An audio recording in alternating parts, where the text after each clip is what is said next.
Estamos de volta com o Brasil em Debate, hoje discutindo a reformulação do Estatuto do Desarmamento com os deputados Glauber Braga, do PSOL do Rio de Janeiro, e Laudívio Carvalho, do PMDB de Minas Gerais. Deputado Laudívio, o senhor queria responder ao deputado Glauber? Foi, na verdade, uma colocação que o nobre deputado fez, dizendo que nós estamos facilitando. Nós não estamos, não. Vou fazer uma colocação para o senhor, que está no nosso relatório. Nós estamos mudando a questão do porte e do registro de arma. Na lei vigente no Brasil, diz que hoje, para você adquirir uma arma, basta que você faça a compra, entre com a sua documentação, depois você faça um teste psicológico e um de manuseio, para você ter o mínimo de conhecimento para evitar um acidente com aquela arma. No porte, as duas questões voltam. É o psicológico e um teste de manuseio. O que nós estamos colocando, Vânia, em nosso relatório é algo diferente. Para a aquisição da arma, o exame psicológico e o exame de manuseio. Para o porte, é o exame psicológico, 10 horas aula de teoria e prática, um teste ao final das 10 horas aula. Vossa Excelência me concede uma parte? E depois disso, aí sim, a pessoa poderá requisitar deputado o seu porte de arma. 10 horas aula para manusear um armamento. Uma pessoa que faz uma autoescola, precisa de no mínimo de 70 horas. Não, e o deputado Laudívio quer para uma arma de fogo que pode fazer com que a vida das pessoas possa ser colocada em risco, é claro. Ou seja, se eu estou tratando com a vida de alguém, ou seja, se uma arma pode tirar a vida de uma outra pessoa, tem que se comparar sim. Ou seja, 70 horas para você conduzir um carro. Agora, para uma arma que você pode tirar a vida de alguém, 10 horas. Agora, deputado Glauber Braga, era exatamente... frouxa. Só um instantinho, doutora. Doutora não, minha amiga.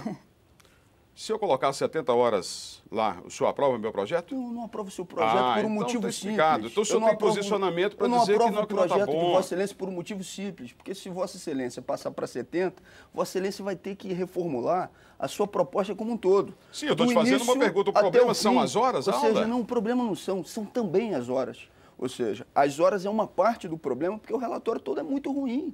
Ou seja, não é porque vai mudar... Que o meu relatório é ruim? É ruim, é péssimo. Ou seja, é exatamente a possibilidade de flexibilizar a arma de fogo para aumentar a violência no Brasil. Seria bom o meu relatório se tivesse a sua deputados, se tivesse o seu relatório posicionamento, que tem a cara o seu do Brasil. Em casa ninguém consegue... Exatamente de fazer com que a violência não cresça. O relatório de Vossa Excelência faz o contrário. Deputado, só o seguinte, quando a gente fala... Quando nós dois falamos... É a cara da política da guerra, que é o que Vossa Excelência está defendendo no relatório. Quando duas pessoas falam ao mesmo tempo, a gente que está em casa não consegue entender o que está acontecendo.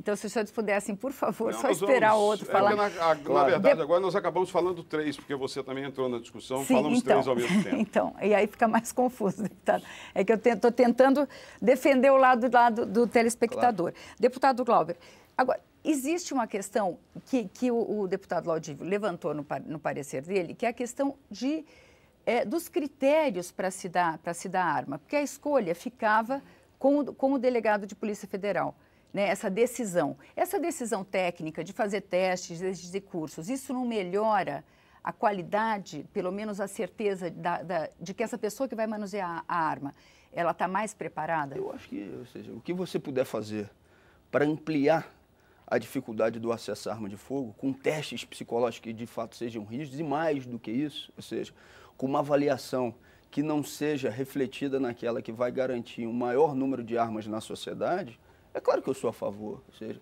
qualquer ponto que tenha esse sentido vai ter a minha defesa. Só que o relatório como um todo segue exatamente um outro caminho. Segue o caminho de flexibilização. Aí sabe o que você faz?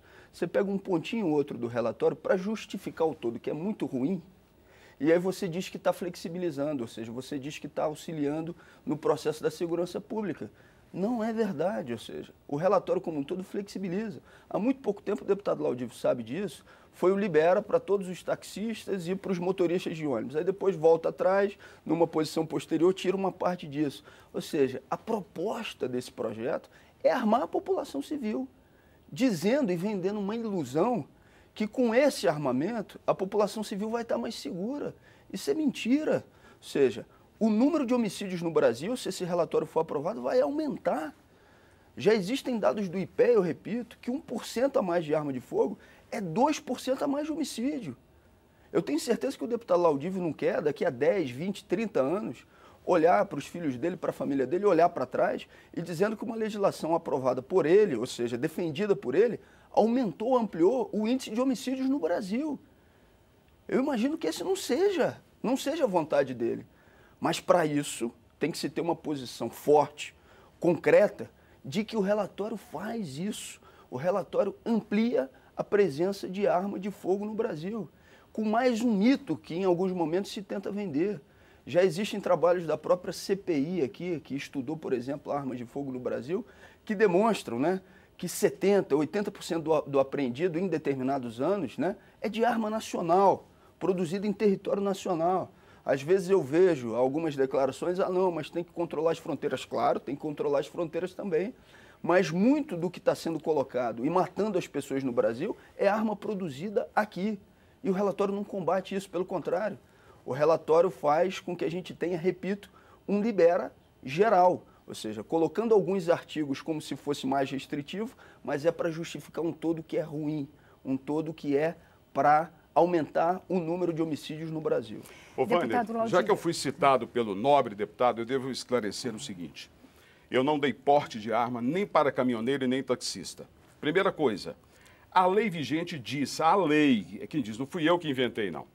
A lei diz que o cidadão, tendo a sua arma devidamente registrada, pode tê-la em seu domicílio, na sua casa ou no seu local de trabalho. Foi apensado um projeto do deputado João Rodrigues que diz que o táxi e o caminhão são locais de trabalho daqueles profissionais. No meu relatório, eu não dei porte de arma nem para caminhoneiro, nem para taxista. E eu fiz retirar exatamente por causa da falta de entendimento, porque porte é uma coisa, posse é outra. São duas coisas diferentes. Então, nós não oferecemos porte de arma, nem para taxista, nem para caminhoneiro. E pedi para retirar isso. Pedi exatamente porque pessoas que não leram o relatório entenderam que eu estava dando porte de arma. Eu não estou dando nada disso. Segunda coisa, Vânia, é preciso entender que o deputado tem a posição pessoal dele e fica até estranho, fica parecendo que é uma coisa pessoal quando ele diz que o seu relatório é muito ruim. O senhor, com todo o respeito que eu tenho, pode ter certeza parece que é. Não, quando diz não que é. o seu relatório é muito ruim. O meu relatório é muito ruim. Mas não é pessoal, deputado, é uma questão o relatório política, pode ser muito administrativa. ruim, pode ser muito ruim na sua visão, mas vamos ver o que a população brasileira vai responder em relação a isso. Mais de 60 milhões de pessoas votaram naquele plebiscito que não foi respeitado. As pessoas querem isso, elas querem ter o direito a defender a própria vida, já que o Estado é ineficiente. E o que eu estou devolvendo é isso aí. Deputado, eu queria uma questão técnica. Por que o senhor muda? Hoje em dia, a Polícia Federal é que controla essa... Eu tirei a discricionariedade. Então, por que o senhor transfere para a Polícia Militar também a possibilidade de... ou Polícia Civil, sim? Então, vou explicar para vocês. Estou entregando para a Polícia Civil. Vou te explicar. Existiam convênios antigos que permitiam que as polícias civis liberassem o porte de arma para aquele cidadão que fizesse aquele pedido e estivesse tudo dentro do trâmite normal, dentro da legalidade. Hoje, a Polícia Federal trouxe para si esse poder discricionário de dizer: a apresentadora da TV Câmara, Vânia, enviou um documento dizendo da necessidade. Eu vou dar ou não vou dar o direito de ela comprar ou de portar uma arma? Se o delegado achar que deve dar, ele dá. Se ele achar que não deve, ele não dá. Num estado como o meu, que tem mais de 800 municípios, não é um delegado em Brasília que vai saber da necessidade da minha cidade, por exemplo, que é Bocaiúva, que está no extremo norte de Minas. Ele não vai conseguir entender a necessidade de pessoas que têm como tradição em Santa Catarina e no Rio Grande do Sul os clubes de tiro, os clubes de caça. Ele não vai conseguir entender a realidade do país. Por isso estou devolvendo aos estados os convênios antigos já existentes. Só para deixar claro, teve um posicionamento aqui do deputado Laudívio questionando algumas das minhas falas, né? Eu quero dizer que aquilo que eu estou dizendo aqui foi o que ou foi apresentado no relatório, ou que estava pensado mesmo, ou que foi dito por ele em alguns momentos da discussão, né? Não só da comissão, mas da discussão de natureza pública. E eu até agora não vi o deputado Laudívio questionar, eu gostaria que fizesse, né, o dado do próprio IPEA, que 1% a mais de arma de fogo amplia em 2%, em determinados municípios e regiões, o número de homicídios. Ou seja, vai se ampliar o número de homicídios no Brasil por um número maior de armas de fogo. Agora, deputado Cláudio, o senhor deve sentir, nos seus contatos com a população, essa sensação de insegurança. Sim, a população claro. se sente... E como é que se responde a isso? Olha, eu posso te dizer o seguinte, existe uma sensação de insegurança que é multifatorial, que tem que ser tratada como uma questão complexa que é, mas eu tenho uma convicção, uma certeza, né? A sensação de segurança das pessoas não se amplia, exatamente você fazendo com que a indústria da guerra, do armamento, a política de guerra, ela seja fortalecida. É o contrário disso. Vou citar um exemplo de natureza prática. Pernambuco foi um dos poucos estados do Nordeste brasileiro que diminuiu o seu número de homicídios. Na região metropolitana chegou a diminuir 50%. E lá não se investiu na política de guerra, pelo contrário, se investiu na política de prevenção, né? Se investiu na política de paz.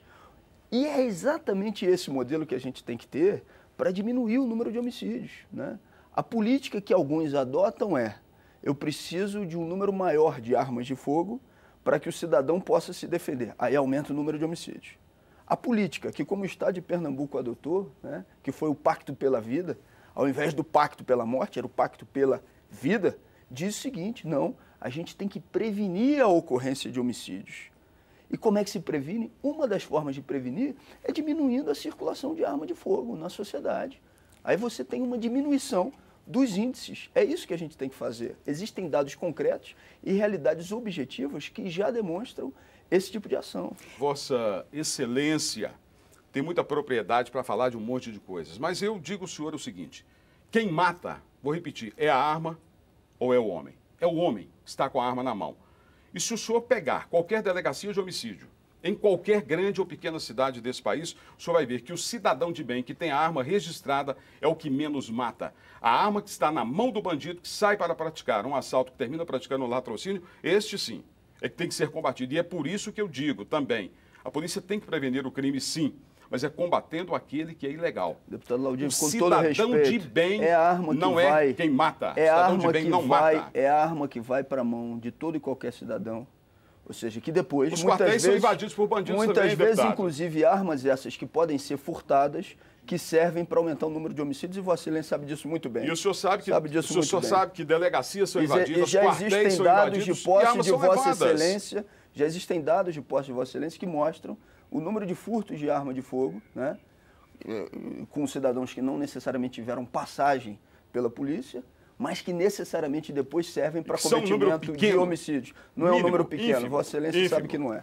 Bom, Vossa Excelência sabe que o que eu estou dizendo, eu estou baseado em fatos, estou baseado naquilo que eu vivo e convivo todos os dias. Bom, mas aqui, os dados estão aí e até agora positivo. Vossa Excelência não respondeu os dados do IPEA. Ou seja, ampliação de 1% de arma de fogo, ampliação de 2% de homicídio. É o único dado que o senhor tem. Depois o senhor me traga outros que nós vamos discutir vários. melhor. Vossa Excelência até agora não teve condições de rebater nenhum deles.